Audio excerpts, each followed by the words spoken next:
பொதுக்காலம் 5ஆம் வாரம். முதல் வாசகம். உன் ஒளி விடியல் போல் எழும். இறைவாக்கினர் எசாயா நூலிலிருந்து வாசகம். அதிகாரம் 58, இறைவசனங்கள் 7-10 வரை. ஆண்டவர் கூறுவது: பசித்தோர்க்கு உங்கள் உணவை பகிர்ந்து கொடுப்பதும், தங்க இடமில்லா வறியோரை உங்கள் இல்லத்திற்கு அழைத்து வருவதும், உடையற்றோரை காணும்போது அவர்களுக்கு உடுக்க கொடுப்பதும், உங்கள் இனத்தாருக்கு உங்களை மறைத்து கொள்ளாதிருப்பதும் அன்றோ நான் விரும்பும் நோன்பு. அப்பொழுது உன் ஒளி விடியல் போல் எழும். விரைவில் உனக்கு நலமான வாழ்வு துளிர்க்கும். உன் நேர்மை உனக்கு முன் செல்லும். ஆண்டவரின் மாட்சி உனக்கு பின் சென்று காக்கும்.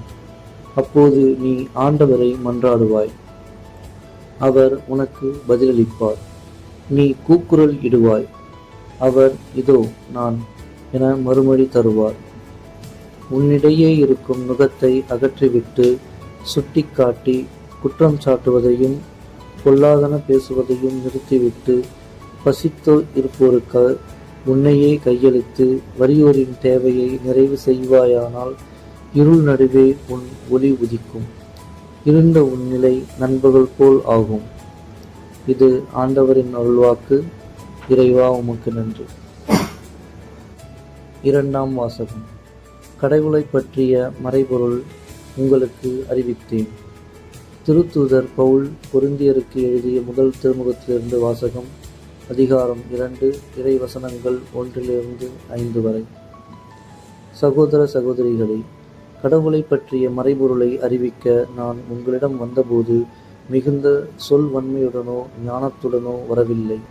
நான் உங்களிடையே இருந்தபோது மெசியாவாகிய இயேசுவை தவிர, அதுவும் சிலுவையில் அறையப்பட்ட அவரை தவிர வேறு எதையும் அறிய வேண்டும் என்று நான் நினைக்கவில்லை.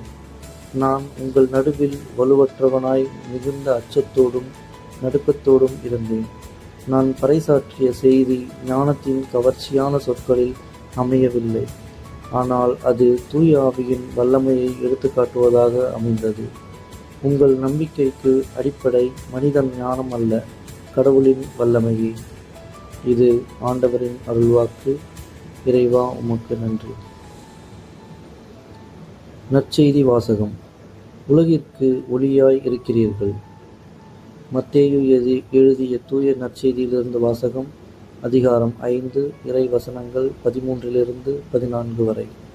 அக்காலத்தில் இயேசு தம் சீடரை நோக்கி கூறியது: நீங்கள் மண்ணுலகிற்கு உப்பாய் இருக்கிறீர்கள். உப்பு உவர்பற்று போனால் எதை கொண்டு அதை உவர்ப்புள்ளதாக்க முடியும்? அது வெளியில் கொட்டப்பட்டு மனிதரால் மிதிபடும், வேறு ஒன்றுக்கும் உதவாது. நீங்கள் உலகிற்கு ஒளியாய் இருக்கிறீர்கள். மலை மேல் இருக்கும் நகர் மறைவாய் இருக்க முடியாது. எவரும் விளக்கை ஏற்றி மரக்காலுக்குள் வைப்பதில்லை, மாறாக விளக்கு தண்டின் மீதே வைப்பர். அப்பொழுதுதான் அது வீட்டிலுள்ள அனைவருக்கும் ஒளி தரும். இவ்வாறே உங்கள் ஒளி மனிதர் முன் ஒளிர்க.